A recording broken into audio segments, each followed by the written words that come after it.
Welcome to spider posting. ఈరోజు కార్యక్రమంలో మనం చర్చించబోయే అంశం హిందూ ఎడిటోరియల్ అనాలిసిస్ గురించి.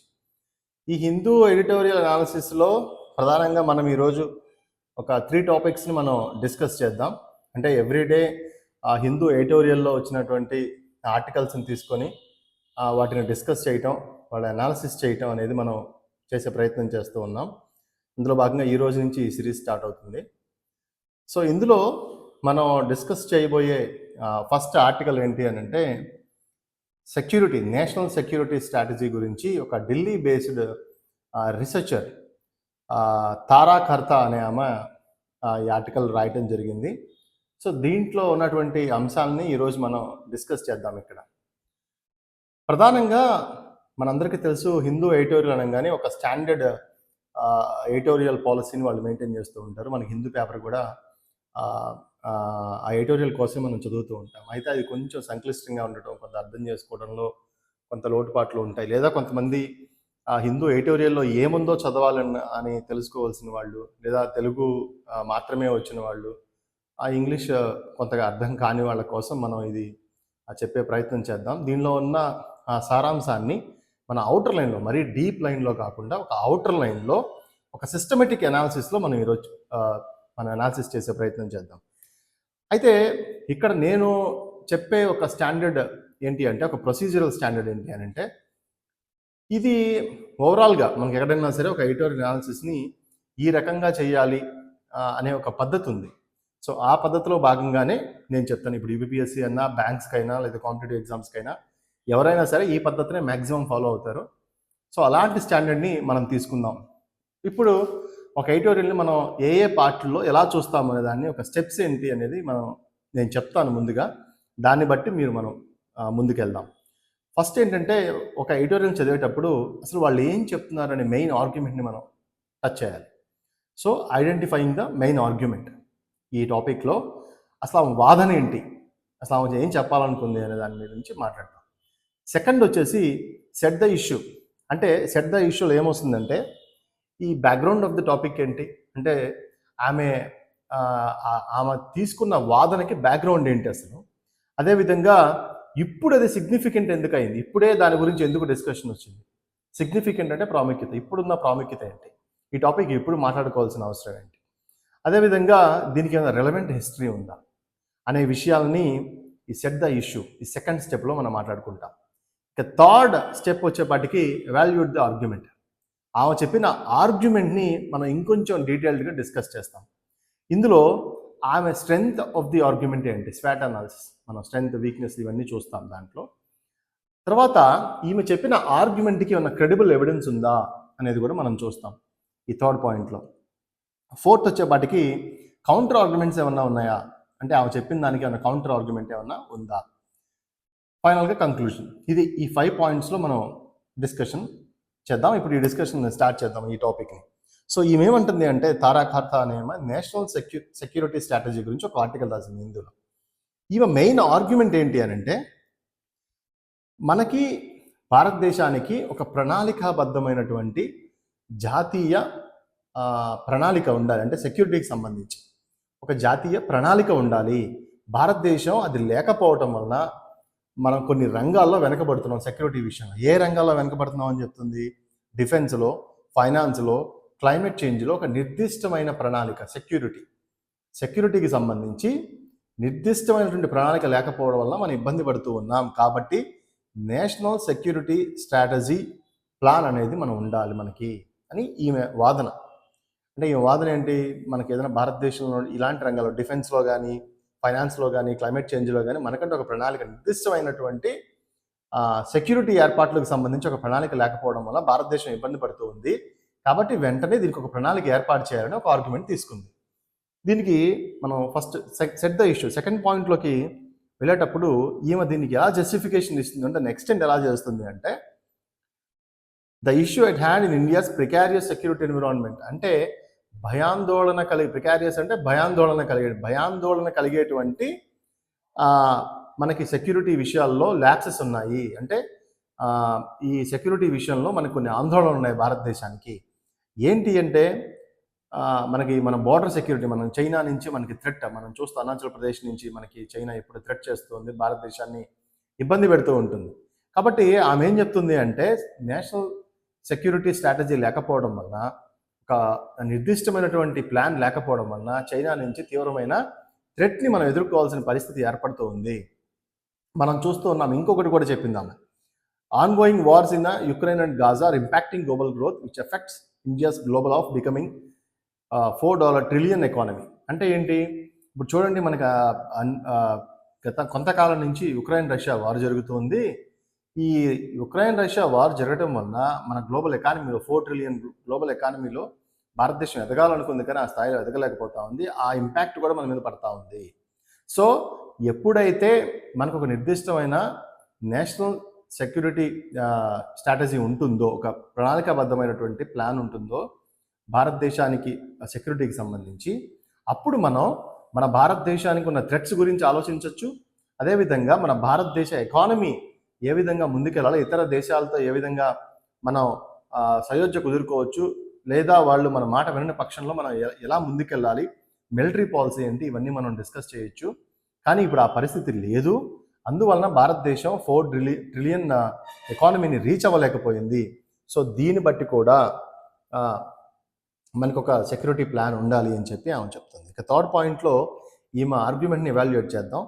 ఈమె ఆర్గ్యుమెంట్ని ఇంకొంచెం ఎక్స్టెండ్ చేస్తూ ఏం చెప్తుందంటే, మీరు చూడండి, యుఎస్ కానీ, యూకే కానీ, ఫ్రాన్స్లో కానీ వాళ్ళందరికీ కూడా ఒక సెక్యూరిటీ ప్లాన్ ఉంది. సో దాని వలన వాళ్ళు ఏం చేస్తున్నారంటే, బడ్జెట్లో చాలా ప్రయారిటైజ్ బడ్జెట్ ఇస్తున్నారు మిలిటరీకి సంబంధించి. మిలిటరీకి ఎక్కువ బడ్జెట్ ఇవ్వడం వలన వాళ్ళు చాలా గట్టిగా ఆ దేశం వాదనలు వినిపిస్తూ ఉన్నారు. లైక్ న్యూక్లియర్ పవర్ సంబంధించి కూడా వాళ్ళు చాలా దేశాలు, ఇప్పుడు యూకే కానీ, ఫ్రాన్స్ కానీ, ఇవన్నీ కూడా వాటి మీద ఎక్కువ ఫోకస్డ్గా పనిచేస్తూ ఉన్నాయి. ఎందుకంటే వాళ్ళ దేశానికి ఏమైనా థ్రెట్ వచ్చినప్పుడు వాళ్ళు వెంటనే రెస్పాండ్ అవ్వడానికి సంబంధించిన మిలిటరీకి సంబంధించి ఎక్కువ బడ్జెట్ రిసోర్స్ ఎలొకేట్ చేయడం వలన వాళ్ళకి ఆ శక్తి సామర్థ్యాలు పెరుగుతూ ఉన్నాయి. దేశం కోసం మనం పోరాడుతున్నామనే భక్తి భావన కూడా వాళ్ళు పెరుగుతూ ఉంది. ఎందుకంటే ఎప్పుడైతే ఆర్థికంగా వెన్నుదన్నుగా ప్రభుత్వం ఉంటుందో, మోరల్గా, ఎకనామిక్గా వెన్నుదన్ను ఉంటుందో, అప్పుడు ఆ దేశంలో ఉన్నటువంటి సైనికులు కూడా చాలా పోరాడే శక్తి ఉంటుంది ఆమె అని చెప్తూ ఉంది. సో మనకి ఇక్కడ చూడండి, lack of cohesive NSS in India leads to vague defence budget. ఇక్కడ ఏం చెప్తుందంటే, కోహెసివ్ అంటే పొందిగ్గా ఉండటం. మనకు సరైనటువంటి బడ్జెట్ లేకపోవడం వలన మనకి మన డిఫెన్స్ సెక్టర్ కొంత ఇబ్బంది పడుతూ ఉంది. సో ఈ point supported by the opaque defence budgeting practice countries like Pakistan. మనకి పాకిస్తాన్లో కూడా వాళ్ళు బడ్జెట్ ఎక్కువ పెడుతున్నారు. ఈ ఆపిక్యూ అంటే స్పష్టత లేకపోవడం. మనకి మాత్రం ఆ బడ్జెట్లో ఎంత రిసోర్స్ ఎలొకేట్ చేస్తున్నారు, మనకి దానికి నీడ్స్కి, అంటే మిలిటరీ నీడ్స్కి సంబంధించినటువంటి బడ్జెట్ని మన ఇండియన్ గవర్నమెంట్ పెడుతుందా లేదా, ఇవన్నీ లేకపోవడం వల్ల మన ఇంటర్నల్ థ్రెట్టే కాకుండా ఎక్స్టర్నల్ థ్రెట్ కూడా మనకి పెరుగుతూ ఉంది. Number 1 point. సెకండ్ ఏంటి అంటే, మనం ఇతర దేశాలు యుఎస్, యూకే, ఫ్రాన్స్ సరసన, అలాంటి వాటి సరసన మనం చేరలేకపోతున్నాం సెక్యూరిటీ విషయంలో. కాబట్టి ఈ ల్యాప్సెస్ని మనం అధిగమించాలి అని చెప్తుంది. సో దీనికి సంబంధించి 4th పాయింట్ మనం ఏం చెప్తాము అంటే, కన్సిడర్ ద కౌంటర్ ఆర్గ్యుమెంట్స్. ఇందాక మనం ఆమె ఎవిడెన్స్ కూడా చెప్పింది కదా, ఇందాక ఎవాల్యుయేట్ ద ఆర్గ్యుమెంట్లో ఆమె వాదనకి జస్టిఫికేషన్ ఏం చెప్పిందంటే, ఆ ఎవిడెన్స్ ఏం ప్లేస్ చేసిందంటే, యుఎస్, యూకే, ఫ్రాన్స్ చాలా బడ్జెట్ ఎలొకేషన్స్ ఉన్నాయి.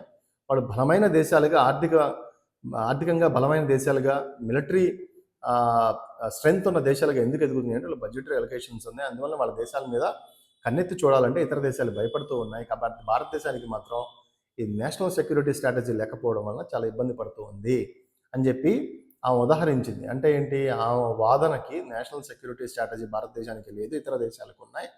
ఇదే నా ఎవిడెన్స్, వాళ్ళ ప్రోగ్రెస్ చూడండి, మన ప్రోగ్రెస్ చూడండి అని చెప్తుంది ఆమె. ఓకే. 4th పాయింట్, ఏదైనా కౌంటర్ ఆర్గ్యుమెంట్స్ ఏమైనా ఉన్నాయా? సో ఈ కౌంటర్ ఆర్గ్యుమెంట్స్ మనం చూస్తే చాలామంది క్రిటిక్స్, అంటే ఈమె చెప్పిన వాదన బాగానే ఉంది, కానీ ఈమె క్రిటిక్స్ కూడా కొంత ఉన్నాయి. ఏంటి ఆ క్రిటిక్స్ అంటే, ఎక్కువ కనుక నేషనల్ సెక్యూరిటీ స్ట్రాటజీని కనుక మనం ఇంప్లిమెంట్ చేస్తే భారతదేశం మిలిటరైజ్ అయిపోతుంది. మనం ఏంటంటే నాన్ అలైన్మెంట్ ఉంటాం, అంటే మనం క్యాపిటలిస్ట్ కంట్రీస్తో కలము, సోషలిస్ట్ కంట్రీస్తో కలము, అలీన విధానంలో మన పాలసీని మనం ఓన్గా డిజైన్ చేసుకుంటాం. అంటే మన ఇంటర్నల్ సావరిటీలోకి ఏ దేశమైనా వస్తే కనుక మనం ఊరుకోం. ఇది భారతదేశం అలీన ఉద్యమం. అంటే మనకు తెలుసు కదా, మనం క్యాపిటలిస్ట్ బూర్జువా పార్టీలు, అంటే క్యాపిటలిస్టిక్ అప్రోచ్తో మనం ఉండము, సోషలిస్ట్ అప్రోచ్తో ఉండము, మనకంటే మనం ఓన్ పాలసీని నిర్మించుకుంటాము. సో కాబట్టి ఈ మిలిటరీకి సంబంధించి ఎక్కువ బడ్జెట్ ఎలొకేషన్స్ అయితే మిలిటరైజేషన్ అవుతుంది. ఇది వార్ ఫ్రెంజీ, అంటే యుద్ధ ఉన్మాదానికి దారితీసే అవకాశం ఉంది. కాబట్టి ఇటువంటి బడ్జెటరీ అలొకేషన్స్ మిలిటరీకి పెట్టకూడదు అని ఏమైనా విమర్శించేవాళ్ళు దీని కౌంటర్ ఆర్గ్యుమెంట్ చెప్తూ ఉన్నారు. ఓకే, ఇంకా ఫిఫ్త్ పాయింట్ మనం పర్సనల్ ఇన్సైట్లో నా ఒపీనియన్ ఏంటి అంటే, మనం చూడండి, మనకి రష్యా ఉక్రెయిన్ వార్ కానీ లేకపోతే ఇజ్రాయెల్, ఇప్పుడు ఇజ్రాయెల్ మొన్న రీసెంట్గా లెబనాన్ మీద దాడి చేసిన విషయాలు కానీ, మనకు ఎక్స్టర్నల్గా చైనాతో మనకున్న వార్ కానీ, ఇతర దేశాలన్నీ మిలిటరీ ఎక్విప్మెంట్ సంబంధించి ఖచ్చితంగా నేషనల్ సెక్యూరిటీ స్ట్రాటజీ ఖచ్చితంగా వాళ్ళు నిర్మించుకుంటున్నారు.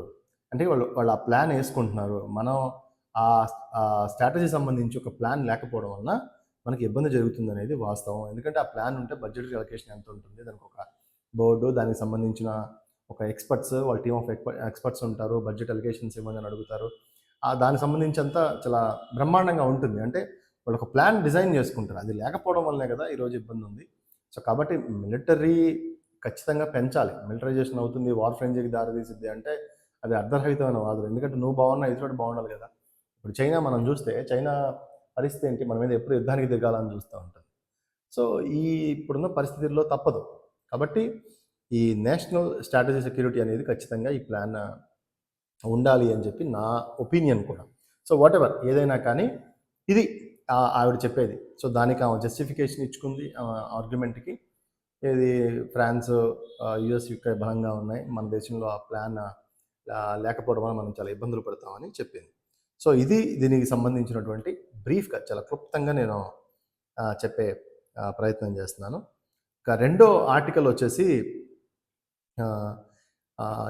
Passenger safety, air passenger safety. అంటే విమానాల్లో ఎవరైతే ప్రయాణం చేస్తూ ఉన్నారో వారికి సేఫ్టీ ఎంతవరకు ఉంది అని చెప్పి కెప్టెన్ ఏ మోహన్ రంగనాథన్ అని ఆయన హిందూలో ఈరోజు ఆర్టికల్ రాయడం జరిగింది. సో ఈయన ఆర్గ్యుమెంట్ ఏంటి అని అంటే, ఫస్ట్ మన మెయిన్ ఆర్గ్యుమెంట్ ఏంటి అని అంటే, ఈ ఎలక్ట్రానిక్ డివైజెస్ థ్రెట్ మనకుంది కాబట్టి ఎయిర్ ప్యాసింజర్స్ని ఎలో చేసేటప్పుడు సెక్యూరిటీ ల్యాప్సెస్ లేకుండా విమానాల్లో ప్రయాణించేటప్పుడు వాళ్ళకి సెక్యూరిటీ థరోగా చెక్ చేసి మాత్రమే విమానాల్లోకి పంపించాలి. లేకపోతే కనుక ఎలక్ట్రానిక్ డివైజెస్ వల్ల థ్రెట్ ఉంది. మొబైల్ ఫోన్స్ కానీ, ఈ ల్యాప్టాప్స్, మొబైల్ ఫోన్స్ మనం క్యారీ చేసి విమానంలో తీసుకెళ్తే థ్రెట్ ఉంది అని చెప్పి ఆయన చెప్తా ఉన్నాడు. అదేంటి, విమానాల్లో మొబైల్ ఫోన్స్, ల్యాప్టాప్స్ తీసుకెళ్తే ఆ థ్రెట్ ఏంటి, విమానానికి థ్రెట్ ఏంటి, నెక్స్ట్ ఏం చెప్తారో దాన్ని చూద్దాం. So set the issue. ఇప్పుడు ఈ సెకండ్ పాయింట్, సెట్ ద ఇష్యూలో ఆయన ఆర్గ్యుమెంట్ మనం ఇందాక మాట్లాడుకున్నాం కదా, విమానాల్లో వెళ్ళేటప్పుడు ఎలక్ట్రానిక్ డివైసెస్ తీసుకెళ్ళేటప్పుడు ప్రమాదం పొంచి ఉంది అని ఆయన ఆర్గ్యుమెంట్. దీనికి ఆయన ఏం ఎక్స్టెండ్ చేస్తున్నాడంటే, రీసెంట్గా సెప్టెంబర్ 18న ఇజ్రాయెల్ దాడి చేసింది లెబనాన్, సిరియాలో. ఏది, పేజర్ అంటే ఏంటి, మనకి ఫోన్స్ రాకముందు మనం ఒక మెసేజ్ పంపించాలంటే ఆ మెసేజ్ని మనం ఇతరులకు పంపించేవాళ్ళం. ఆ మెసేజ్ మాత్రమే వచ్చింది, చిన్న చిన్నగా ఉంటాయి ఆ పేజర్స్. నేను ఎక్కడున్నా, పలానా దగ్గర ఉన్నా, పలానా టైంలో వస్తా అనే ఒక పేజర్ అనమాట. దాన్ని ఏం చేసింది ఇజ్రాయెల్, ఆ టెక్నాలజీ మొత్తాన్ని హ్యాక్ చేసి ఈ లెబనాన్, సిరియాలో బ్లాస్ట్ చేసింది. అంటే ఆ సాఫ్ట్వేర్ని హ్యాక్ చేసి, ఆ హ్యాక్ చేసిన సాఫ్ట్వేర్ని, ఆ పేజర్ని బ్లాస్ట్ చేసింది. అయితే అది ఇంకా ఇన్వెస్టిగేషన్ జరుగుతుంది, ఇదేనా ప్రైమరీ కారణం కాదా అని. సరే, వాటెవర్ ఏదైనా అవనివ్వండి. సో ఆయన ఏమంటా అంటే, వెస్ట్ ఏషియా అంటే లెబనాన్, సిరియాలో ఇలాంటి దాడులు జరిగినాయి, పేజర్ని పేల్చేశారు. ఎక్కడో కూర్చొని, ఇజ్రాయెల్లో కూర్చొని లెబనాన్, సిరియాలో వాడుతున్న పేజర్లని పేల్చేశారు. 39 మంది మరణించారు. సో ఈ ఎలక్ట్రానిక్ టెక్నాలజీని హ్యాక్ చేయడం ద్వారా పేలుడు చేయొచ్చు అని చెప్తున్నాడు. అదేవిధంగా 9/11 మనకు ఒసామా బిన్ లాడెన్ ట్విన్ టవర్స్ని కూల్చేయడం, హైజాకింగ్ సిచ్యువేషన్స్ తెలుసు కదా. అదేవిధంగా మనకి 1999లో జరిగింది, కాందహార్ ఫ్లైట్ని ఆఫ్ఘనిస్తాన్లో ఉంచి హైజాక్ చేయడం జరిగింది. అంటే నేపాల్ నుంచి మనకి న్యూఢిల్లీ వస్తున్న ఫ్లైట్ని ఉగ్రవాద సంస్థలు హైజాక్ చేసి కాందహార్ తీసుకెళ్ళి వాళ్ళ డిమాండ్స్ని, ఎవరైతే 3 ఉగ్రవాదుల్ని భారతదేశం నుంచి విడుదల చేయించారు 1999లో. సో ఇవన్నీ ఆయన జస్టిఫికేషన్ ఇస్తున్నాడు. అంటే రీసెంట్గానే జరిగింది. సిగ్నిఫికెంట్ సెకండ్ పాయింట్లో చూడండి మీరు, ఎందుకు బ్యాక్గ్రౌండ్ ఏంటి, ఆయన ఇప్పుడు రాయాల్సి వచ్చిన బ్యాక్గ్రౌండ్ ఏంటి, సెట్ ద ఇష్యూలో ఆయన బ్యాక్గ్రౌండ్ ఎందుకు రాశాడు, ఎందుకు అంటే వెస్ట్ ఏషియాలో లెబనాన్లో జరిగింది, పేజెస్ని పేల్చేస్తున్నారు హ్యాక్ చేసేసి, కాబట్టి మన ఎయిర్ సేఫ్టీ కూడా మనం చూడండి అని చెప్పాడు. సో ఇప్పుడే సిగ్నిఫికెంట్ ఎందుకంటే ఇప్పుడు జరిగింది కాబట్టి ఆయన కోట్ చేయడం జరిగింది. దీనికి రెలవెంట్ హిస్టరీ ఏంటి, రెలవెంట్ హిస్టరీ అంటే ఈ కాందహార్, అదేవిధంగా 9/11 ఇష్యూస్ని ఆయన పెడుతున్నాడు. అంటే మీరు చదివేటప్పుడు ఏం చేయాలి, మీకు ఇంట్రెస్ట్ ఉంటే దీన్ని అనాలిసిస్ ఇంకొంచెం డీప్గా చేయాలి అనుకుంటే మీరు ఈ బ్యాక్గ్రౌండ్ ఆఫ్ ద టాపిక్, ఆయన ఎయిర్ సేఫ్టీ గురించి రాస్తున్నప్పుడు దీని బ్యాక్గ్రౌండ్లో ఏం జరిగింది 9/11 స్టడీ చేయాలి మీరు. ఓకే, ట్విన్ టవర్స్ని కూల్ చేసినప్పుడు అదొక పాయింట్ స్టడీ చేయాలి. రెండోది కాందహార్లో ఏం జరిగింది 1999 డిసెంబర్ 26న అది స్టడీ చేయాలి. సిగ్నిఫికెన్స్ ఇప్పుడు లెబనాన్లో ఏం జరిగింది, పేజర్ని ఎలా పేల్చారు, మొసాద్ అంటే ఏంటి, ఇజ్రాయిలీ ఇంటెలిజెన్స్ వాళ్ళు అది హ్యాక్ చేసి ఈ మొసాద్ వాళ్ళు మొత్తం పేల్చేశారు. ఇది ఎందుకు పేల్చారు? సో ఇజ్రాయెల్ రష్యా వార్ ఉన్నటువంటి గొడవ ఏంటి, అసలు దాని యుద్ధానికి మూలం ఏంటి, ఇవన్నీ మీరు ఒకసారి మీరు గూగుల్ సెర్చ్ చేయండి లేదా చదవండి, మీకు దీని మీద ఒక కంప్లీట్ ఐడియా వస్తుంది. సో థర్డ్ పాయింట్లో ఆయన ఆర్గ్యుమెంట్ని ఇంకొంచెం ఎలా ఎవాల్యుయేట్ చేస్తున్నాడు అంటే,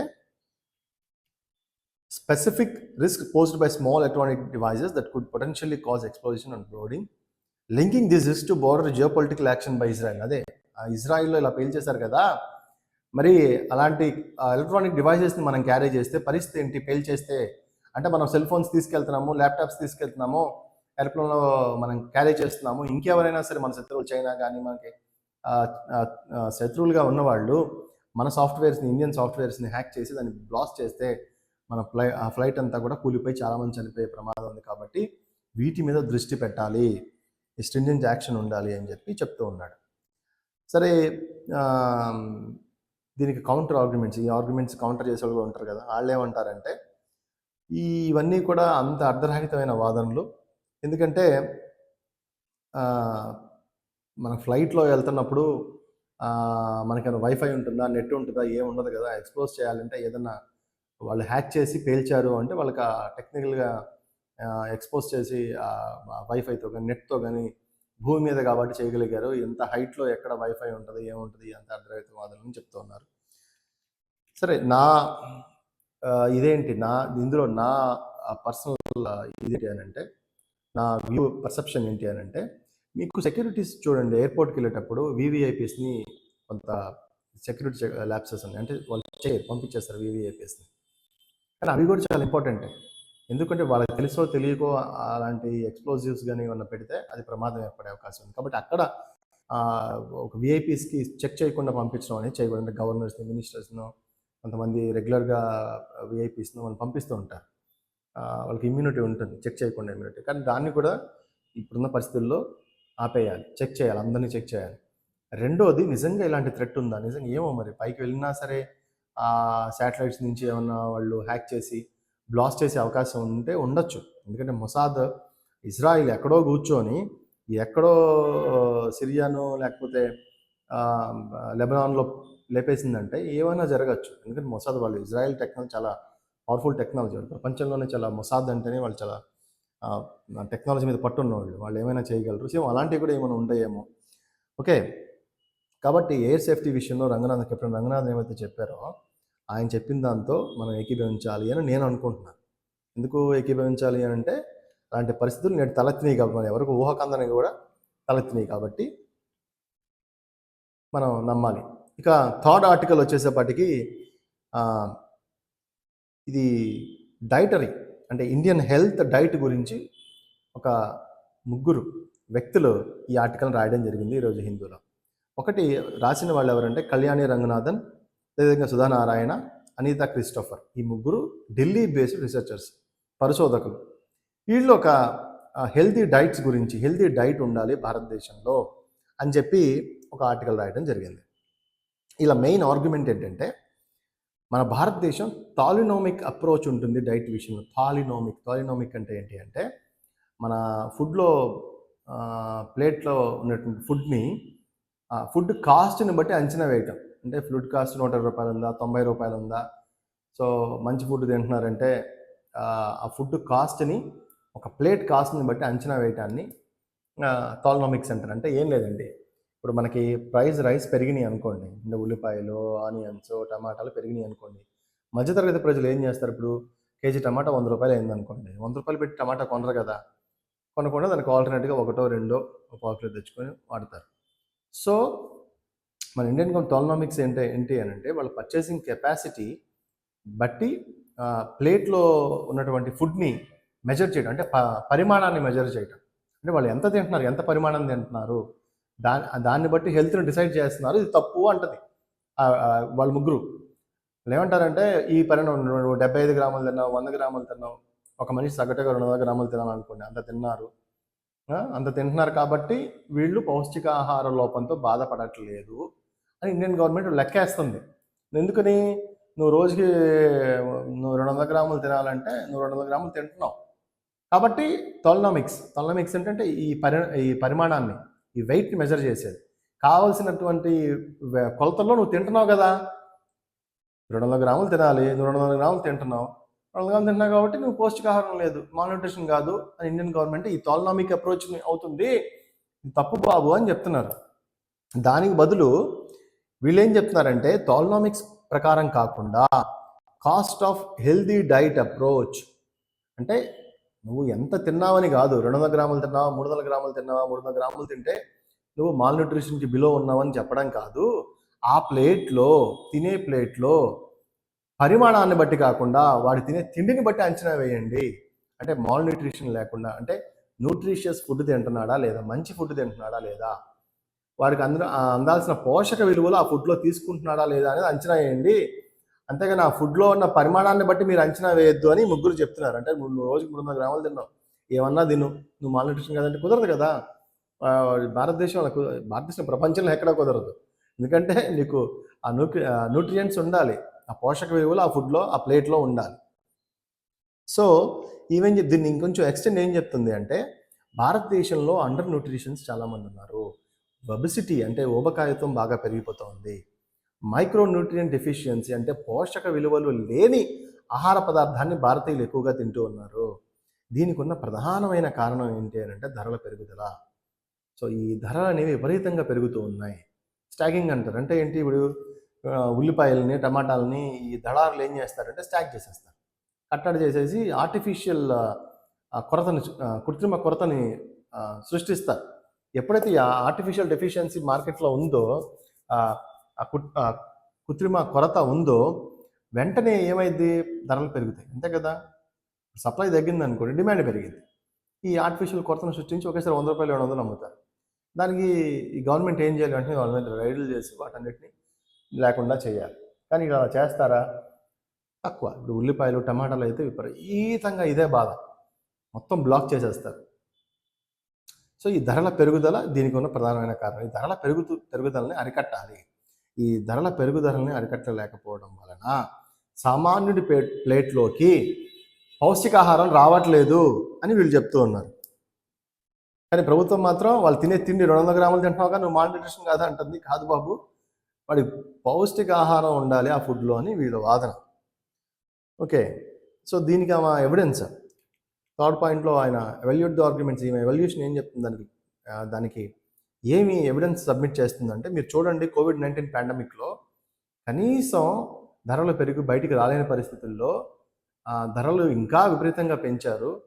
అప్పుడు ఒక అరకిలో ఒక తినాల్సిన కూరలు ఒక పావు కిలోతో తిని సర్దుకుంది. ఎందుకంటే డబ్బు లేదు కొనడానికి, ఒకవేళ ఉన్న ధరలు భారీగా పెరిగిపోయినాయి. అలాంటప్పుడు ఏం చేశారు? ఒక అరకిలో కుటుంబం తినాలి, ఒక కూర వండుకోవాలంటే అది పావు కిలోనే వండుకొని సరిపెట్టుకున్నారు. నువ్వేమంటున్నావు? ఇంత గ్రాములు తిన్నారు, ఇంత బియ్యం, ఇంత కూర అని 200-300 గ్రాములు తిన్నారు కదా, థాలనామిక్స్ అప్రోచ్ అంటారు. తిన్నారు కదా, సరిపోయింది కదా అంటున్నారు. కానీ అది కాదు. పౌష్టిక ఆహారాన్ని ప్లేట్లో అందించి తిన్నప్పుడు మాత్రమే దానికి విలువ, అది లేనప్పుడు దానికి విలువ లేదు అని చెప్పి చెప్తాను. దానికి ఎగ్జాంపుల్ ఆమె ఎవిడెన్స్ ఏం సబ్మిట్ చేసిందంటే COVID-19 పాండమిక్లో సబ్మిట్ చేసింది. ధరలు పెరిగినాయి, తినే పరిస్థితి లేదు, మాల్ న్యూట్రిషన్ అయిపోయారు, పోషక విలువలు లేకపోవడం వలన చాలామంది అనీమియా వచ్చింది, చాలామందికి రోగాలు వచ్చినాయి. కాబట్టి ఈ పద్ధతి లేకుండా మనకి డైట్ పాలసీ ఒకటి ఉండాలి.